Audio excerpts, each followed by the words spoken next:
Hello dear friends, आप सभी का वेलकम है आपके अपने यूट्यूब चैनल तनु क्लासेस .com में। दोस्तों फाइनली हम लोग स्टार्ट करने जा रहे हैं पॉलिटिकल साइंस का बीबीआई एमसीक्यू क्वेश्चन यानी कि ऑब्जेक्टिव क्वेश्चन आपके लिए। जैसे कि ये मॉडल पेपर 1 लिखा हुआ है, इसमें टोटल 100 प्रश्न है और 100 में से दोस्तों मैं आपको 50 प्रश्न कराऊंगा। फिर दूसरा सेट में यानी कि दूसरा वीडियो में आपको 50 क्वेश्चन कराऊंगा। टोटल 5 मॉडल पेपर है दोस्तों। टोटल मैं आपको 10 यानी कि 10 सेट करवाऊंगा। टोटल 5 मॉडल पेपर 50-50 करके क्वेश्चन करेंगे तो टोटल 10 सेट बनेगा। ये 10 सेट अगर आप कर लेते तो दोस्तों मैं आपको गारंटी देता हूं, चाहे आप सेंट्रल एग्जाम देने वाले हो कुछ ही दिनों के बाद, या फिर आप अगर देने वाले हो नवंबर दिसंबर में टर्म 1 का एग्जाम, या फिर आप देने वाले हो दोस्तों झारखंड की जो प्री बोर्ड का एग्जाम, कोई भी एग्जाम देने वाले, फाइनल बोर्ड के एग्जाम देने वाले हो, ये सभी क्वेश्चन दोस्तों आपके लिए काफी ज्यादा महत्वपूर्ण है। आप एक बार एक एक क्वेश्चन को देखिए और सभी क्वेश्चन अपने आप में बहुत ज्यादा इंपॉर्टेंट है, क्योंकि आपके बोर्ड एग्जाम में, आपके सेंट्रल एग्जाम में, प्री बोर्ड में कई बार ये क्वेश्चन पूछा जा चुका है। आप कम से कम 8 से 10 क्वेश्चन को देखिए और जवाब दीजिए, तभी आपको समझ में आएगा ये क्वेश्चन आपके लिए कितना इंपॉर्टेंट है। ठीक है, हम क्या करेंगे, फटाफट एक क्वेश्चन को लेंगे, आपको फटाफट इसका आंसर को कमेंट करना है। जो भी क्वेश्चन आपसे नहीं बने प्लीज उसको नोट करके बार बार रिवीजन करना है। रिवीजन बहुत जरूरी है, मस्ट है कोई भी एग्जाम के लिए। और इसमें हम लोग टोटल 50 क्वेश्चन को भी सॉल्व करेंगे। ठीक है, चलिए पहला क्वेश्चन आपके स्क्रीन पर, भारत में इकहरी नागरिकता का विचार किस देश से लिया गया था? सबसे पहले हम लोग समझते हैं कि इकहरी नागरिकता जो है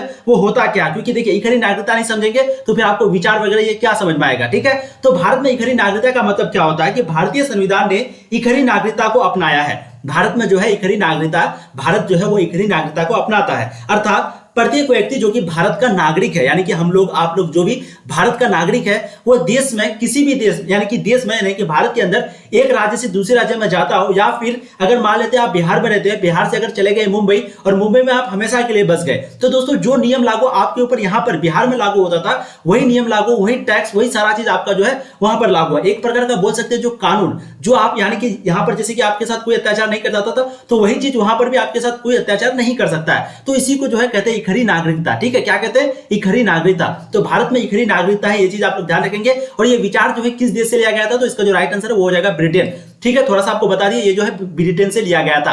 अब देखिए नेक्स्ट क्वेश्चन, क्वेश्चन नंबर 2, भारतीय संविधान का कौन सा अनुच्छेद निर्वाचन की प्रावधान करता है? भारतीय संविधान का कौन सा अनुच्छेद है? सबसे पहले हम लोग समझे कि भाई अनुच्छेद निर्वाचन का प्रावधान क्या होता है। इसका जो आंसर है पहले वो तो अनुच्छेद 324 है। ठीक है, तो भारतीय संविधान का अनुच्छेद 324 जो है वो निर्वाचन का प्रावधान करता है। अब निर्वाचन का प्रावधान का मतलब क्या होता है? निर्वाचन का प्रावधान का मतलब होता है, बहुत इंपॉर्टेंट है दोस्तों, प्लीज इस टॉपिक को जो है आप लोग अच्छे से समझेंगे क्योंकि बहुत इंपॉर्टेंट है। देखिए, भारतीय संविधान के अनुच्छेद 324 के अधीन राष्ट्रपति के पद का निर्वाचन कराने का जो अधिकार है वो भारत निर्वाचन आयोग में निहित है। ठीक है, तो देखिए अगर मुख्य न्यायाधीश का अगर चुनाव होगा, यानी कि मुख्य न्यायाधीश का, जैसे कि अगर सुप्रीम कोर्ट का जज को जब चुना जाता है तो वो किसके द्वारा चुना जाता है? राष्ट्रपति के द्वारा। वहीं पे अगर राष्ट्रपति को चुना जाएगा तो वो किसके द्वारा चुना जाएगा? तो वही जो है आपका चुना जाएगा भारतीय संविधान अनुच्छेद 324 के अंतर्गत राष्ट्रपति के पद का जो निर्वाचन है, निर्वाचन कराने का जो अधिकार है वो भारत निर्वाचन आयोग में निहित है। ठीक है, तो भारतीय संविधान का कौन सा अनुच्छेद निर्वाचन का प्रावधान करता है? इसका राइट आंसर हो जाएगा अनुच्छेद 324। अब देखिए नेक्स्ट क्वेश्चन, क्वेश्चन नंबर 3 बहुत इंपॉर्टेंट है। भारत के मुख्य न्यायाधीश की नियुक्ति कौन करता है? मैंने अभी आपको बताया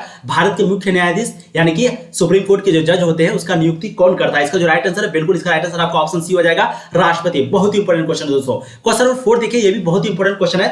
भारत के संविधान में कितने मौलिक कर्तव्यों का प्रावधान किया गया है? देखिए बहुत ही इंपॉर्टेंट क्वेश्चन है, भारत के संविधान में कितने मौलिक कर्तव्यों का प्रावधान किया गया? 7, 9, 10, 11। तो इसका जो राइट आंसर होगा, बिल्कुल इसका राइट आंसर आपका हो जाएगा 11। तो भारत के संविधान में टोटल 11 मौलिक कर्तव्यों का प्रावधान किया गया है। राइट आंसर आपका ऑप्शन डी 11 हो जाएगा। अब देखिए दोस्तों नेक्स्ट क्वेश्चन, क्वेश्चन नंबर 5, राज्य के संवैधानिक प्रमुख कौन होते हैं? बहुत बच्चे यहाँ क्या करते हैं, जल्दी जल्दी में मुख्यमंत्री को लगा देते हैं। नहीं, देखिए राज्य के यहाँ पर संवैधानिक प्रमुख पूछ रहा है। संवैधानिक यानी कि जहां पर संविधान का बात होती है, तो संविधान ज्यादा अक्सर कौन जुड़ा हुआ होता है? या तो न्यायालय होता है, जज होता है, या फिर हाई कोर्ट होता है। तो इसका जो राइट आंसर होगा 5 का यहाँ पर वो हो जाएगा दोस्तों आपका राज्यपाल। जी हाँ, राज्य के संवैधानिक प्रमुख कौन होते हैं? राज्यपाल होते हैं, राज्यपाल होते हैं। राइट आंसर आपका ऑप्शन ए हो जाएगा। अब देखिए दोस्तों नेक्स्ट क्वेश्चन, क्वेश्चन नंबर 6, एक क्वेश्चन आप लोगों से पूछते हैं, अभी जो प्रेजेंट में है, प्रेजेंट में अभी मुख्य न्यायाधीश कौन है? प्रेजेंट में जो हाई कोर्ट, सुप्रीम कोर्ट जो है, सुप्रीम कोर्ट के जज कौन है? उसका नाम है दोस्तों जस्टिस एनवी रावण।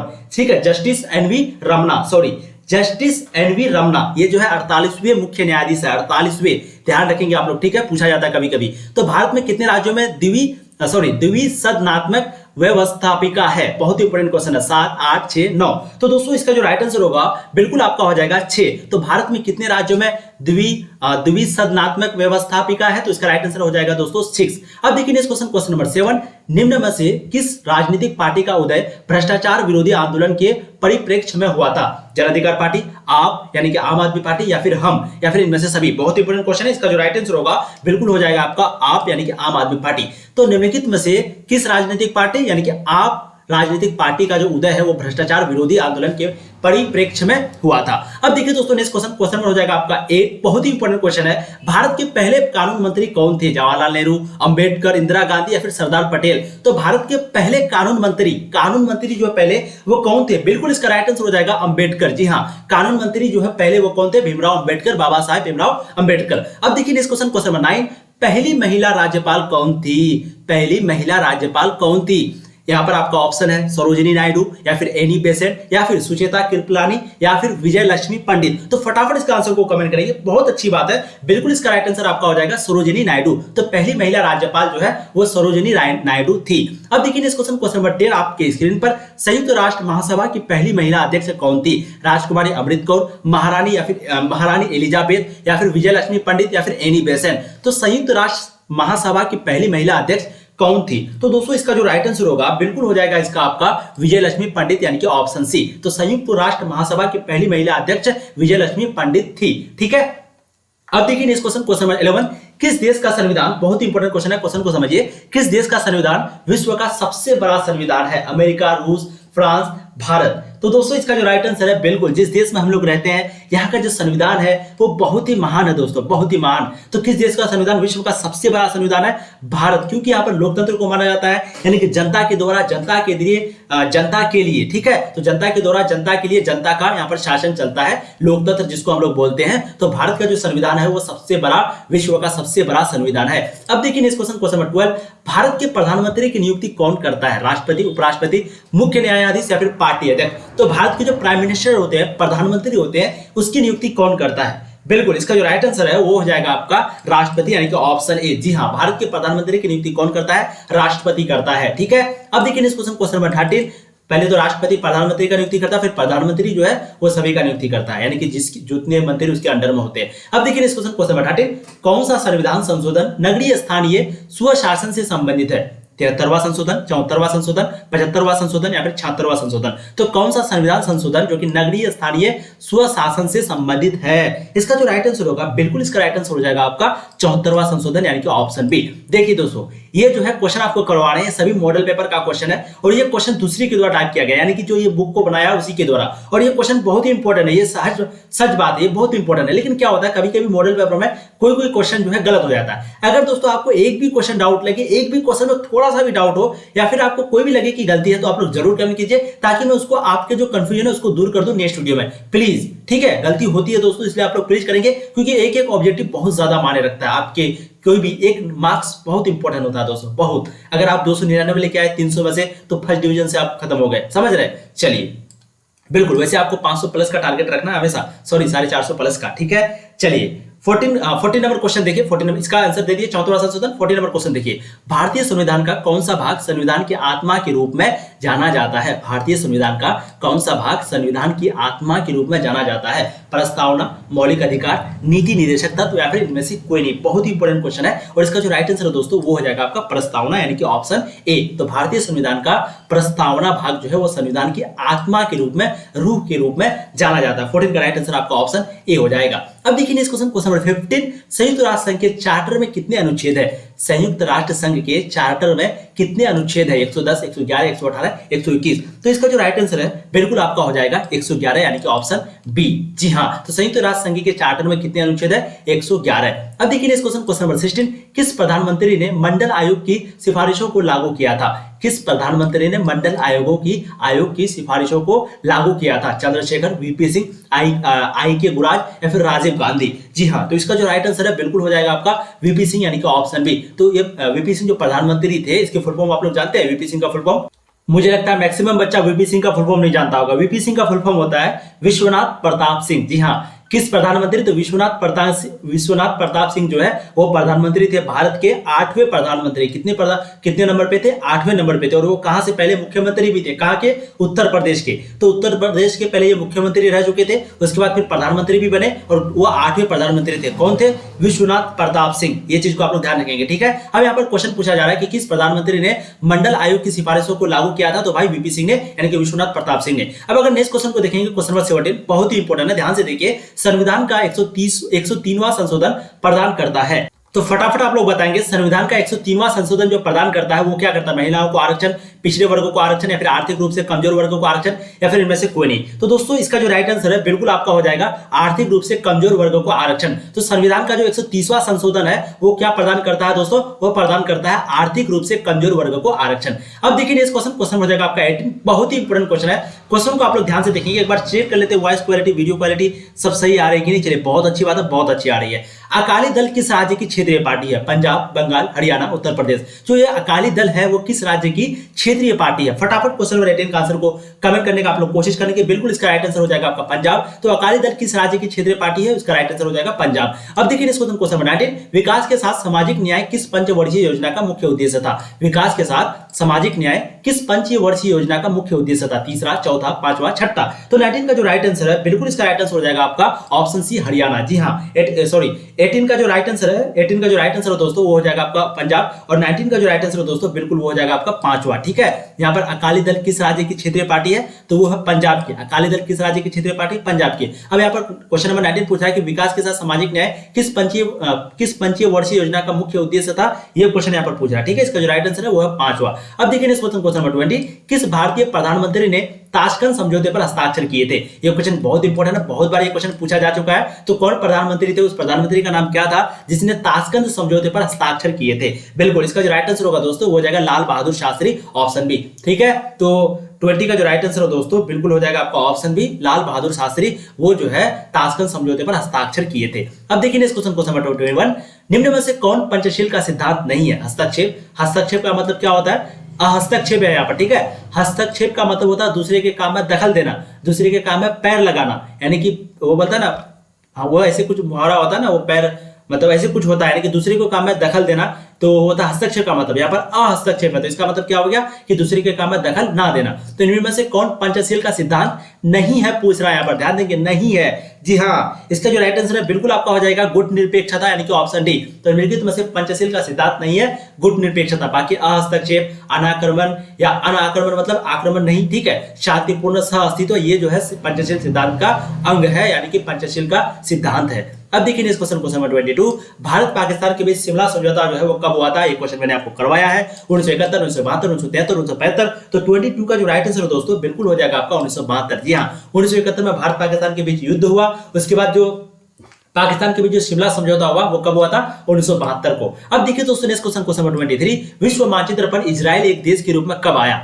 ये इजराइल, जी हाँ, फिलिस्तीन और इजराइल का जो मैटर चलता है हमेशा, तो विश्व मानचित्र पर, विश्व के वर्ल्ड मैप पर इजराइल एवं एक देश के रूप में कब आया था? 1945, 48, 1950 या फिर 1955। तो 23 का जो राइट आंसर है दोस्तों बिल्कुल आपका हो जाएगा 1948, यानी कि ऑप्शन बी। जी हाँ, 23 का राइट आंसर क्या हो जाएगा? Option B. तो विश्व मानचित्र पर इजराइल एक देश के रूप में कब आया?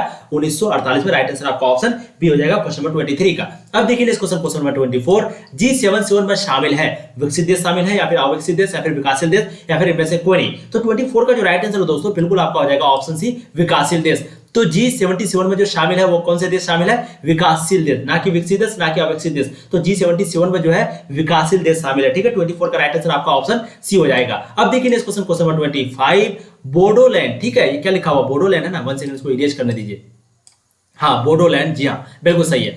बोडोलैंड की मांग भारत के किस राज्य में संबंधित था? असम, पश्चिम बंगाल, सिक्किम, नागालैंड। तो 25 का जो राइट आंसर है दोस्तों बहुत इंपॉर्टेंट क्वेश्चन है, इसका राइट आंसर हो जाएगा आपका पश्चिम बंगाल, यानी कि ऑप्शन बी। जी हाँ, इसका राइट आंसर क्या हो जाएगा? ऑप्शन बी, पश्चिम बंगाल। अब देखिए इस क्वेश्चन में आपका कितना हो जाएगा? 26। बहुत इंपॉर्टेंट क्वेश्चन है, क्वेश्चन को आप लोग समझेंगे। देखिए भारत में भारत में पहला नगर निगम कब स्थापित किया गया था? भारत में पहला नगर निगम कब स्थापित किया गया था? 1687, 1757, 1726, 1820। जी हाँ, तो 26 का जो राइट आंसर है बिल्कुल हो जाएगा आपका 1726, यानी कि ऑप्शन सी।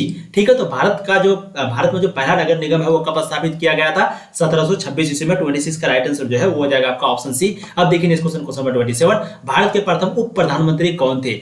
के एम मुंशी, अंबेडकर, मौलाना आजाद या फिर सरदार पटेल? तो 27 का जो राइट आंसर है बिल्कुल 27 का राइट आंसर सरदार पटेल, आपका ऑप्शन डी हो जाएगा। मौलाना अबुल कलाम आजाद जो है वो शिक्षा मंत्री थे प्रथम। तो भारत के प्रथम उप प्रधानमंत्री कौन थे? वो है सरदार पटेल। राइट आंसर जो है 27 का वो हो जाएगा दोस्तों आपका ऑप्शन डी, सरदार पटेल। ठीक है, अब देखिए इस क्वेश्चन नंबर 28, भारत में सबसे पहले किस राज्य में त्रिस्तरीय व्यवस्था, पंचायती राज व्यवस्था लागू किया गया था? तो भारत में सबसे पहले किस राज्य में त्रिस्तरीय व्यवस्था और पंचायती राज व्यवस्था लागू किया गया था? राजस्थान में या फिर आंध्र प्रदेश में, कर्नाटक में या फिर गुजरात में? तो 28 का जो राइट आंसर है दोस्तों बिल्कुल इसका 28 का राइट आंसर बिल्कुल हो जाएगा आपका राजस्थान। जी हाँ, भारत में सबसे पहले राजस्थान में त्रिस्तरीय व्यवस्था, पंचायती राज व्यवस्था लागू किया गया था। अब देखिए इस क्वेश्चन नंबर 29, राज्यसभा का सभापति कौन होता है?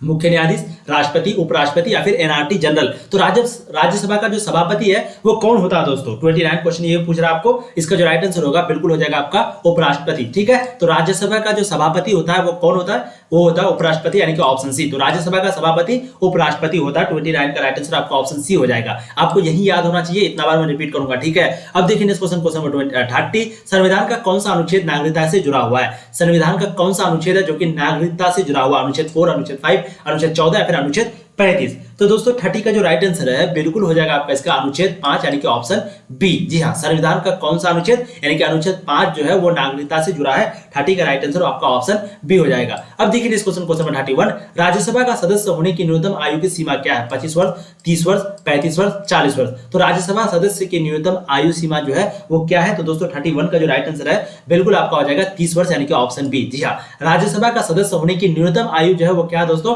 30 है। राज्यसभा का सदस्य होने की जो न्यूनतम आयु, बहुत ही इंपॉर्टेंट क्वेश्चन।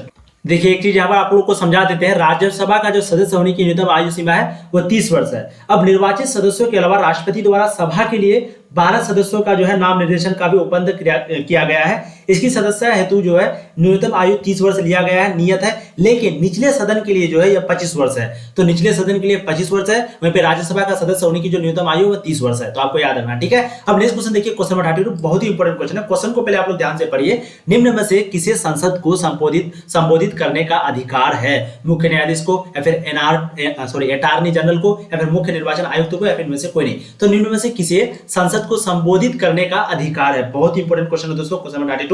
इसका जो राइट आंसर होगा वो हो जाएगा आपका अटॉर्नी जनरल। क्या हो जाएगा? Attorney general, option B. अब देखिए इस क्वेश्चन नंबर 33, अनुच्छेद 371 ए किस राज्य से संबंधित है? महाराष्ट्र, गुजरात, नागालैंड, जम्मू और कश्मीर? तो 33 का जो राइट आंसर है बिल्कुल इसका राइट आंसर हो जाएगा ऑप्शन सी, नागालैंड। तो अनुच्छेद 371 ए किस राज्य से संबंधित है दोस्तों? वो नागालैंड से संबंधित है। 33 का जो राइट आंसर है वो हो जाएगा आपका ऑप्शन सी। अब देखिए इस क्वेश्चन नंबर 34, किसकी सलाह पर विधान परिषद को समाप्त किया जा सकता है? विधानसभा की, राज्यपाल की, मुख्यमंत्री की, इनमें से कोई नहीं? तो किसकी सलाह पर विधान परिषद को जो है समाप्त किया जा सकता है? 34 का जो राइट आंसर है दोस्तों बिल्कुल हो जाएगा आपका मुख्यमंत्री की, यानी कि ऑप्शन सी। तो इसकी सलाह पर विधान परिषद को समाप्त किया जा सकता है। किसकी सलाह पर?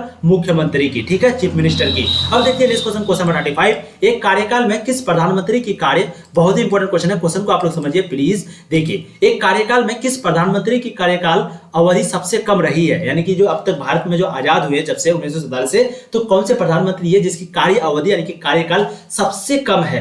ए बी वाजपेयी या फिर चरण सिंह, मोरारजी देसाई या फिर चंद्रशेखर? तो 35 का जो राइट आंसर है दोस्तों बिल्कुल इसका हो जाएगा ए बी वाजपेयी, यानी कि ऑप्शन ए। जी हाँ, इसका राइट आंसर क्या हो जाएगा? Option A B Vajpayee. अच्छा, ए बी वाजपेयी का फुल फॉर्म आप लोग समझे? ए बी वाजपेयी, मुझे लगता है बहुत बच्चे नहीं समझे होंगे। अटल बिहारी वाजपेयी भारतीय जनता पार्टी के थे ये, ठीक है, बीजेपी के। तो एक कार्यकाल में किस प्रधानमंत्री की कार्य अवधि सबसे कम रही है? तो वो ए बी वाजपेयी। क्वेश्चन को पहले समझिए, यहाँ पर एक कार्यकाल है, क्योंकि ये जो अटल बिहारी वाजपेयी जी जो थे वो 3 बार प्रधानमंत्री बने थे। कितने बार? 3 बार। लेकिन पहले कार्यकाल में यानी कि एक कार्यकाल में वो सबसे कम रही थी, वो मतलब कि सबसे कम कार्यकाल यानी कि सबसे कम दिनों तक जो है प्रधानमंत्री रहे थे वो है ए बी वाजपेयी, यानी कि अटल बिहारी वाजपेयी। ठीक है, कब से कब तक? 16 मई से लेकर के 1 जून 1996 तक। 16 मई से लेकर के मई जून, 1 जून, मात्र कितना दिन हो गया? 16 मई, इधर 14 दिन, उधर जो है 1, यानी कि लगभग 14-15 दिन मात्र रहे थे AB वाजपेयी, अटल बिहारी वाजपेयी। बहुत ही इंपॉर्टेंट क्वेश्चन है। क्वेश्चन को आप लोग समझते जाइए, सिर्फ आंसर देना जरूरी नहीं है। अब देखिए इस क्वेश्चन हो जाएगा आपका कितना 36। एक बार चेक कर लेते हैं, आप लोगों को क्वालिटी ठीक दिख रही है। चलिए, धन क्वेश्चन दिख रहा है ना आप लोग को, धन विधेयक प्रस्तुत किया जा सकता है केवल राज्यसभा में, लोकसभा में। ये भी क्वेश्चन देखिए बहुत इंपॉर्टेंट है। क्वेश्चन को पहले समझिए, धन विधेयक प्रस्तुत किया जा सकता है कहां पर, राज्यसभा में, लोकसभा में, या फिर ए और बी यानी कि राज्यसभा और लोकसभा दोनों में। ये क्वेश्चन भी जो है कई बार आपके एग्जाम में पूछा जा चुका है। 36 का जो राइट आंसर है दोस्तों, बिल्कुल इसका राइट आंसर आपका हो जाएगा लोकसभा में, यानी कि ऑप्शन बी। तो धन विधेयक प्रस्तुत किया जा सकता है केवल लोकसभा में। अब देखिए इस क्वेश्चन नंबर 37, किस संस्था के पास संविधान की व्याख्या करने का अधिकार है, संसद, राष्ट्रपति, अटॉर्नी जनरल या फिर सर्वोच्च न्यायालय यानी कि सुप्रीम कोर्ट। तो किस संस्था के पास संविधान की व्याख्या करने का अधिकार है? तो 37 का जो राइट आंसर है बिल्कुल आपका हो जाएगा जी हाँ सुप्रीम कोर्ट, सर्वोच्च न्यायालय। ठीक है, अब देखिए इस क्वेश्चन नंबर 38, एक सर्वोच्च न्यायालय है जो कि संस्था के पास संविधान की व्याख्या करने का अधिकार है। ठीक है, हम लोगों के पास नहीं। अब देखिए इस क्वेश्चन नंबर 38, पंचायती राज शामिल है। हम लोगों को तो कानून ही नहीं आता यार। पंचायती राज शामिल है केंद्र सूची में, राज्य सूची में, समवर्ती सूची में, या फिर इनमें से कोई नहीं। ये भी क्वेश्चन बहुत इंपॉर्टेंट है। 38 नंबर, इसका जो राइट आंसर होगा बिल्कुल आपका हो जाएगा राज्य सूची में, यानी कि ऑप्शन बी। तो पंचायती राज, ध्यान रखिएगा, पंचायती राज जो है वो राज्य सूची में शामिल है। किसमें? राज्य सूची में। 38 का राइट आंसर ऑप्शन बी हो जाएगा। अब देखिए इस क्वेश्चन नंबर 39, राज्यसभा में धन विधेयक को कितने दिनों तक रोक सकती है? 30 दिनों तक, 14 दिनों तक, 18 दिनों तक, 45 दिनों तक। तो राज्यसभा में धन विधेयक को कितने दिनों तक रोक सकती है? तो 39 का जो राइट आंसर है दोस्तों, बिल्कुल इसका राइट आंसर आपका हो जाएगा 14 दिनों तक। तो एक राज्यसभा जो है वो धन विधेयक को 14 दिनों तक रोक सकती है। 39 का राइट आंसर कितना हो जाएगा आपका? Option B. अब देखिए इस क्वेश्चन हो जाएगा 40, निम्न में से कौन सी समिति राजनीति के अपराधीकरण के अध्यक्ष के लिए गठित की गई थी?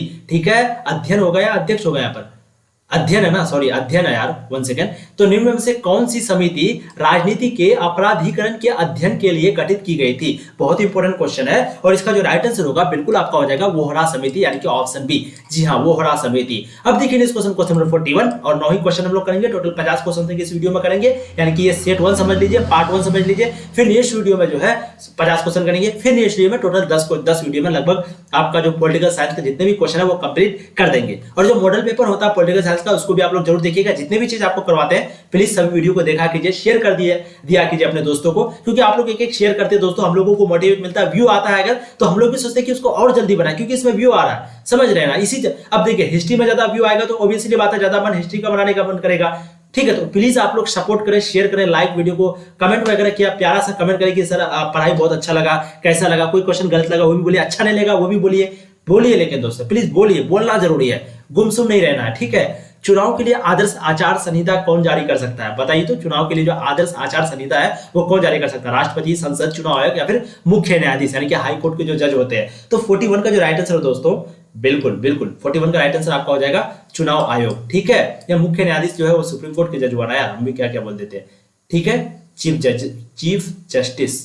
चुनाव के लिए आदर्श आचार संहिता कौन जारी कर सकता है? तो 41 का जो राइट आंसर है वो हो जाएगा चुनाव आयोग। अब देखिए नेक्स्ट क्वेश्चन नंबर 42, भारत की संसद में शामिल है केवल लोकसभा, केवल राज्यसभा, या फिर राज्यसभा और लोकसभा दोनों, या फिर लोकसभा, राज्यसभा और राष्ट्रपति? तो भारत की जो संसद में कौन कौन शामिल है दोस्तों? बिल्कुल 42 का राइट आंसर जो है वो हो जाएगा लोकसभा, राज्यसभा और राष्ट्रपति। तो भारत की संसद में तीनों शामिल है, लोकसभा, राज्यसभा और राष्ट्रपति। अब देखिए क्वेश्चन नंबर 43, राज्य सरकार का कानूनी सलाहकार होता है। राज्य सरकार का कानूनी सलाहकार कौन होता है? अटॉर्नी जनरल, एडवोकेट जनरल, या फिर कानूनी मंत्री, या फिर सोलिसिटर जनरल? बहुत ही इंपॉर्टेंट क्वेश्चन है क्वेश्चन नंबर 43।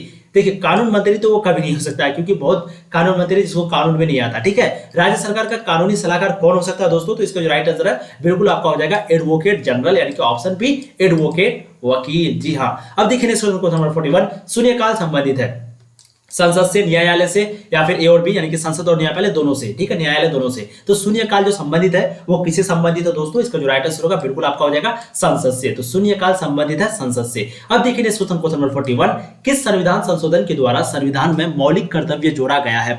42वां, 44वां, 52वां, 73वां? तो किस संविधान संशोधन के द्वारा संविधान में मौलिक कर्तव्य जोड़ा गया है? तो 45 का जो राइट आंसर है बिल्कुल आपका हो जाएगा 42वां, यानी कि ऑप्शन ए आपका राइट आंसर हो जाएगा। ठीक है, 45 का राइट आंसर ऑप्शन ए। अब देखिए क्वेश्चन नंबर 46, एक वर्ष में संसद के कितने सत्र होते हैं? 1, 2, 3 या फिर इनमें से सभी? तो एक वर्ष में संसद के कितने सत्र होते हैं? 46 का जो राइट आंसर है बिल्कुल हो जाएगा आपका 3। जी हाँ, एक वर्ष में संसद के 3 सत्र होते हैं। राइट आंसर आपका 46 का हो जाएगा ऑप्शन सी। अब देखिए नेक्स्ट क्वेश्चन, क्वेश्चन नंबर 47, निम्न में से कौन भारत का सबसे पुराना उच्च न्यायालय है? मद्रास का उच्च न्यायालय, दिल्ली उच्च न्यायालय, इलाहाबाद का उच्च न्यायालय या फिर कलकत्ता उच्च न्यायालय? बहुत ही इंपॉर्टेंट क्वेश्चन दोस्तों, क्वेश्चन 47। इसका जो राइट आंसर है वो हो जाएगा आपका कलकत्ता उच्च न्यायालय। ठीक है, ठीक है, 47 का राइट आंसर क्या हो जाएगा आपका? Option D. बहुत बच्चे यहाँ पर क्या सोच रहे होंगे, या तो दिल्ली या फिर मद्रास, लेकिन इनमें में से कौन भारत का सबसे पुराना उच्च न्यायालय है? वो है कलकत्ता उच्च न्यायालय। ठीक है, अब देखिए नेक्स्ट क्वेश्चन, क्वेश्चन नंबर 48, भाषा के आधार पर गठित होने वाला पहला राज्य कौन सा है?